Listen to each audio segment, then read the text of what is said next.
Hello, and welcome to the Outer Wilds June 2025 modding recap.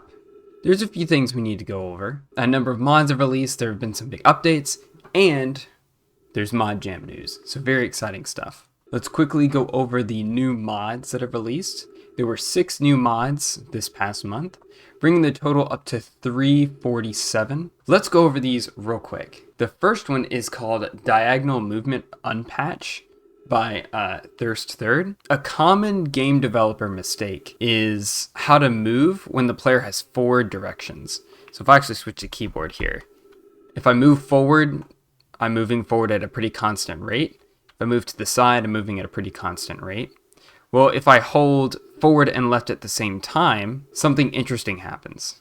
Now, if you're a game developer that's never quite considered this before, if you move forward 1 unit and to the right 1 unit, then together, you're actually moving root 2 units. Essentially what that means is instead of moving 1-ish unit per second, whatever, you're actually moving 1.414-ish. In patch 16, they removed diagonal movement. So now you move a normal 1 unit, which means that it's now technically correct. Now that it's been corrected, speedrunners can't use it anymore. They would walk diagonally everywhere because it is faster. But now that's been removed from the game, and this mod puts it back in. So if you miss diagonal movement for your gameplay, you can now patch that back in with this mod. Next up, we have one of PickPick's amazing mods here. A new Skinpack for the Ultimate Skin Changer mod, based on the Team Fortress 2 characters. So let me do that real quick. So if I go to mods, I go to, let's see, Ultimate Skin Changer. I can change what it is. Where's my guy here? Yeah. So now I am Red Engineer. Where is This isn't Dust Bowl anymore. Now I am Red Engineer. He's missing his hat. That's fine, I guess. So yeah, so now you could be the TF2 mercs in Outer Wilds. That's the only thing this game was missing, to be honest. I'm a big TF2 fan. It's probably the first-person shooter I've played the most out of any. So having a mod pack for this is great. I cannot wait to see this in Quantum Space Buddies. We were working on that capture the flag thing. If we ever made a team-based game mode, we now have 2 teams. You could have red mercs and blue mercs. And everyone could change their skin to match that. I think that'd be pretty fun. Next up, a very memey mod called BONGG, made by Puzzle Dude. I don't recognize that username. Essentially, you hit your head on these thrusters a lot. So they made it so that when you hit your head on it, it plays, quote unquote, a funny sound. I haven't gotten it to play. I'm not quite sure what the conditions are. But there is a volume slider. Very funny idea. I love that we get 1 or 2 meme mods every month. I think that's wonderful. Next up, .7651, again, don't recognize the name, released a mod called OverSlept. You can now sleep through the supernova. It says that it's supposed to be paired with a mod called No End. That means that the world keeps persisting after the supernova. So that's interesting. All right, the next mod that got released is called FreeLook. I'm gonna warn you, if you've played the game before, this is kind of cursed. But if I open up the map here, you can see I'm on Dark Bramble. Normally, you can only look at the map from this side, from the top down. And that is just to make sure that the player knows what they're looking at, that they don't get too confused. But with FreeLook, you can move it around all over the place. So you can move the camera around in a couple new ways. So this is made by BONGG. So the same person that made Nomai Sky. Oh, I'll bet they made this for Nomai Sky. Because that was an issue when I was playing. If any of you watched me play like the early build of Nomai Sky, moving around the solar system was a bit wonky. Oh. Okay, that makes sense. Next up is a mod called GhostEverything, and this is made by Coder Cleric. It is described as a terrible and evil mod that makes it so that almost nothing can be seen by the player, instead of requiring them to use the scout to see. Okay, I just booted up GhostEverything. Let's see what it looks like. Oh my goodness. Oh my. Well. Okay, wait. Wait, this could be an actual thing. This could be an actual thing. Okay, where's the... Oh, I did it. Oh, man. Okay, I need to not fall off the bridge. Nice. Okay.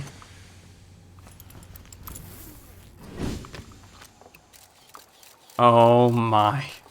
Coder Cleric. This is so evil. This would be cool to do with scout streaming, I feel like. Wow.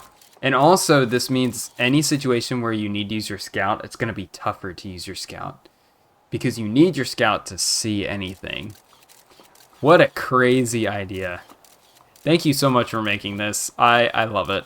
Alright, we got a few updates. First off, Nomai Sky has gone through a ton of changes since I played it last. There's now map indicators to show previously visited systems. There's improvements to the map zoom, which I presume is part of some of the mod that we just saw. There's now fuel management. I think Triffid worked on that, so thanks for your help there. Some planet oceans might be useful if you're running low on fuel. Oh, and planets now have clouds. They can now generate with clouds. Refueling your suit in your ship drains from the ship's supply. Automatically activates the show button prompts option. Thank you. That one's probably my fault. Thank you for that change. There's now galactic coordinates to the map. That's so nice. So you can now get around a little easier. There's a bunch of improvements to how planets generate. There's new background music. The galactic map is spherical. That's cool. Technically not in June, but Nomai Sky had its 0.4.3 patch a couple days ago. There's difficulty settings. There's a few more planet props. Water now only appears in the habitable zone of the system. Like the Goldilocks zone. Nomai Sky is like one of the coolest upcoming mods. Like it's released, you can play it now, but they're still adding a lot of cool stuff to it. Keep up the good work, BONGG. This is such a cool mod. I told myself that I want to keep each of these modding recap videos in the span of one loop, so we need to keep going. Okay, I have a note here. I've got a big document where I keep all this stuff, and it says, mention the Magisterium update or Game Worm will kill you. I don't know if he actually will, but I should mention it anyway. Hurts Neighbor 2 Magisterium got a huge update. The mod is now, I think it's fully voice acted. It says almost fully voice acted, but there's a lot. I listened to some of the voice lines, and it's pretty good. I love that the community is doing a mix of community members doing voice acting, and then getting some actual like voice actors to do some of this stuff. So it's very cool. There's also a new side quest that you can go on. There's lots of visual improvements, so it just looks better. The Magister is now more literate. Without spoiling anything, the Magister has this long speech, and they added a bunch more to the speech, which I'm sure is very exciting. All of that to me tells me that the mod is definitely worth playing again, especially since you haven't played it since the original jam. I will probably go back and replay Hurts Neighbor 2 sometime in the next few months, just to try the new stuff and to see what improvements it made. And also, it is just a great story mod. So good work, everyone on the Magisterium team to improve that. I'm excited to see some of that stuff for myself. So I have this habit of playing a mod and it immediately gets patches and fixes to improve it. I think just because when I play it and upload it, usually the creators of the mods happen to see the video. Like someone will repost it in the Discord or something. And that happened with Divergence. So Artificial Paranoia, we swapped some messages back and forth, but they updated Divergence, things to make it less tedious. Just a couple days ago, technically not June, there was a big update to it, 1.0.7, that integrated the Enhanced Divergence mod into it. So now those are, I think those are 1. And there's a long piece of text here. I'm not going to read the whole thing that goes into everything that was fixed. Basically, they cleaned up all the weirdness that was in the mod before. There was holes in geometry. There were weird sets of symbols, all kinds of stuff like that. All right, well, there's end of time, so I'm about out of time. But before I go, Mod Jam. The Mod Jam is here. It's tomorrow, actually. It's about to start. If you want more information on it, this is a picture of what the website looks like. I will put a link in the description if you want to read about it. The theme will be revealed tomorrow, and I'm very excited because I got into a team. I actually got into a team this time. What was that? I don't know. Oh, that was my ship. Was that my ship? Bye, ship. I probably won't be uploading a lot throughout the mod jam.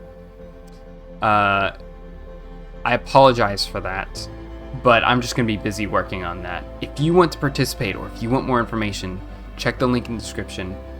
Go participate in the mod jam. It's a super fun event. You don't have to do anything crazy if you don't want to. Or you could just pop in and see what people are making. It's going to be a very good time. It's going to be busy, but I'm really excited for it. I'm hoping that the theme will be something good and broad. I'm not quite sure what the restriction will be, but it will be story mods. They want story mods specifically, which makes me excited because that's the thing that I like the most. So I'm hoping we'll get some more amazing mod jams. The box 2, perhaps, that would be great. Maybe there'll be a plot so it fits within the realm of the mod. That'd be pretty cool. But regardless, I'm very excited for it. All right, I'll see you on the next one.